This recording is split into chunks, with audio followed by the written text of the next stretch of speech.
Здравствуйте, дорогие друзья! Я рада вас приветствовать на моем канале. Сегодня в данном видео я украшаю торт-книга белково-заварным кремом итальянской меренгой. Торт здесь большой, 32 на 28 сантиметров. Торт этот я буду украшать в одной цветовой гамме, что облегчает, конечно же, кондитеру работу. Простыми насадками кондитерскими буду украшать. Сначала я приготовлю розы. Для роз я беру насадку изогнутую розу. Эту насадку я заузила предварительно плоскогубцами и уже много лет пользуюсь вот такой узкой насадкой. Для того, чтобы сделать розы с белой окантовкой у лепестков, я из кондитерского мешка с белым кремом отсаживаю вот такую полосу, там, где у насадки узкий выход. Наполняю оставшееся пространство кондитерского мешка сиреневым кремом, то есть тем кремом, который мне в принципе нужен по тематике торта. Крема здесь брать много нельзя, иначе будет неудобно работать, и крем, если будет очень много, у вас просто запузырится в мешке.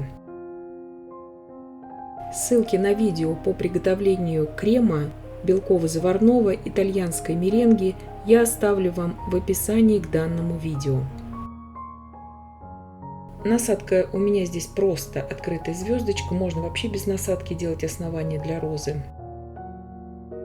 И делаю основание и начинаю накручивать розочку. Лепесток за лепестком. Насадку здесь я держу под углом 45 градусов. Здесь немножко у меня камера не сфокусировалась. Следующая роза уже будет попонятнее. Здесь я просто показала, как мы делаем основание для цветка. И на следующих розочках будет уже более понятно. Итак, первая розочка такого среднего размера готова.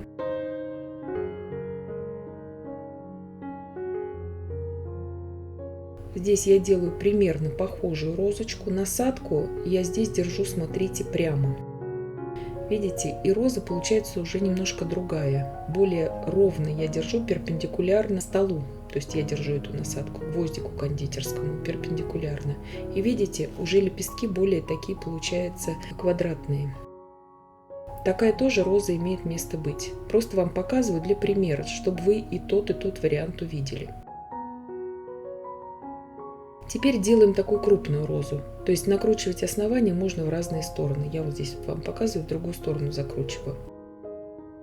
Здесь насадку я уже держу под углом 45 градусов, чтобы угол у лепестка розы был немножко так отклонен в сторону. Здесь я не стремлюсь придавать этим розам какой-то естественный вид. Просто здесь фантазийные розочки с белой окантовкой, конечно же, в природе их не бывает, но делаем в данном видео именно такие розы.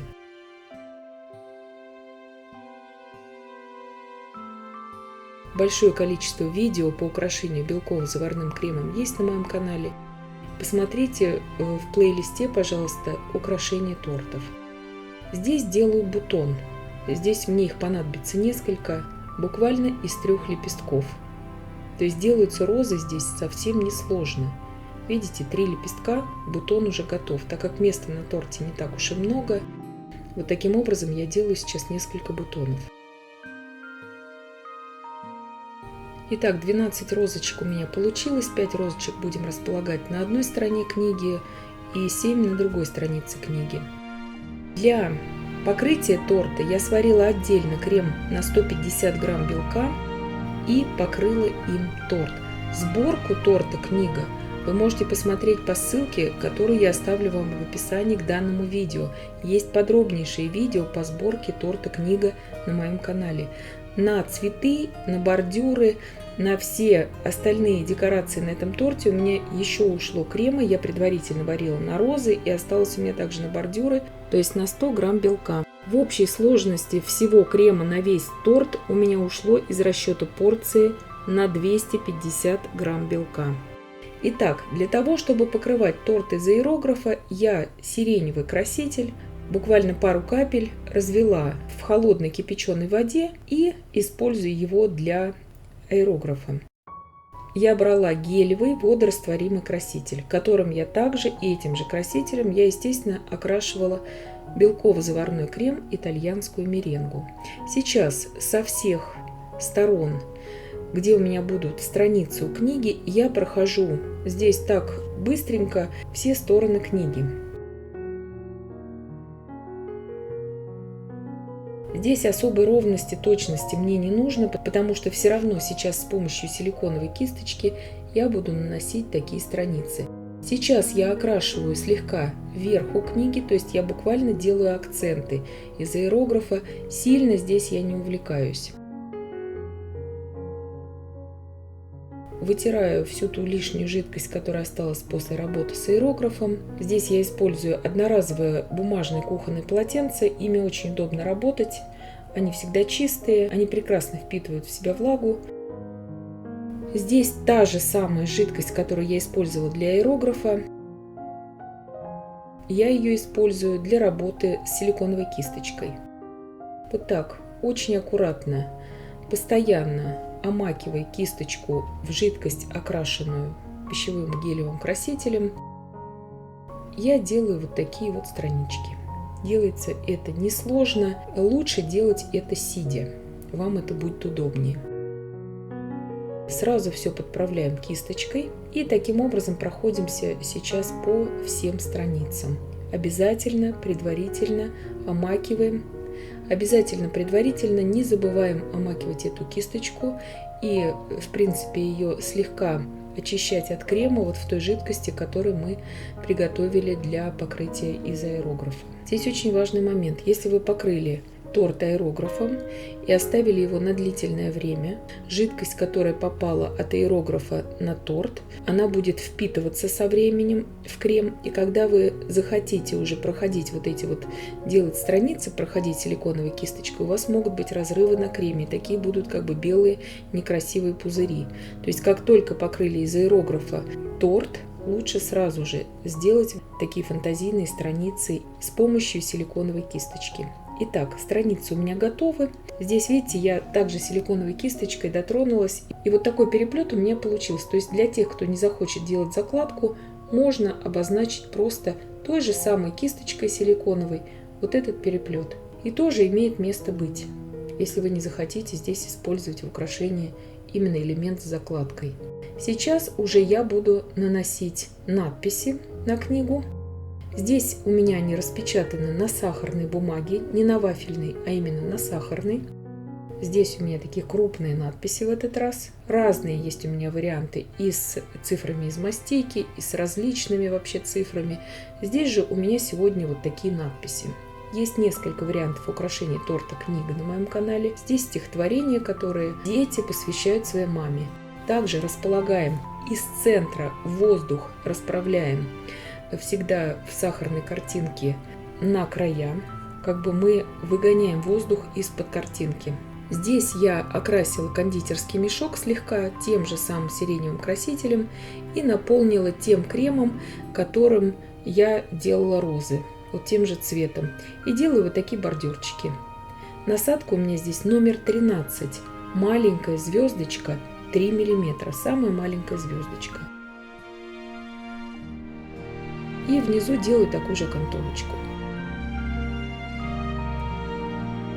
Здесь насадка 8 мм открытой звездочкой, ей я делаю закладку. Вы можете не делать закладку, вы можете оставить вот с таким переплетом, то есть все на ваше усмотрение. Здесь труд кондитеру облегчает именно одна цветовая гамма, потому что вымешивание разных цветов различными красителями также отнимает много времени. Сейчас, когда у меня уже готова вся композиция в плане бордюров, я начинаю выставлять уже розочки на торт. Лучше это делать, конечно же, большими ножницами длинными, и так удобнее просто работать. И заметьте, для розочек никакого основания я здесь не делаю, потому что вот эти розочки, они не должны у нас выделяться на плоскости, потому что есть надписи. Вот это тоже важно.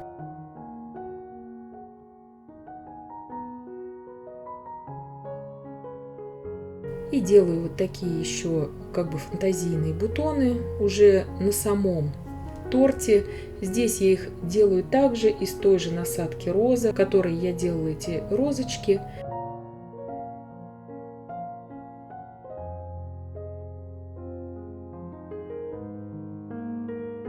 Здесь я сам кондитерский мешок окрасила вот этим сиреневым цветом, наполнила тем же цветом крема, что я и делала розы. Цвет такой у меня получился очень красивый, глубокий сиреневый цвет. И отсадила вот такие листья. Если листья делать светлыми, все это сольется полностью. С помощью вот таких двух инструментов я делала вот такие цветочки из мастики. Подробное видео по приготовлению этих цветочков есть на моем канале. Я вам ссылку оставлю на то видео, чтобы здесь не занимать время. Цветочки я делала из цветочной мастики. Я ее сама не делаю уже очень много лет. Я ее всегда покупаю. Сейчас огромный выбор цветочной мастики, поэтому каждый сейчас может себе позволить ее купить. Цветочки я слегка покрыла перламутровым кондурином, просто светлым, чтобы они блестели. Просто здесь на камере не так хорошо видно. На самом деле они переливаются, очень красиво смотрятся. Ставлю еще несколько бабочек из вафельной бумаги, не из сахарной, а именно из вафельной, тоже в цвет торта. Они придают такую некую воздушность этому торту. И в принципе торт мой готов. Посыпаю здесь посыпками, где считаю нужным. Еще пару цветочков здесь выставлю из мастики. Вот здесь на закладку и на бордюры. Торт готовится в принципе несложно. Смотрите в описании ссылку на подробное видео, как собрать такой торт. Здесь у меня классический ванильный бисквит на 14 яиц. Я вам ссылку на приготовление бисквита также оставлю под видео.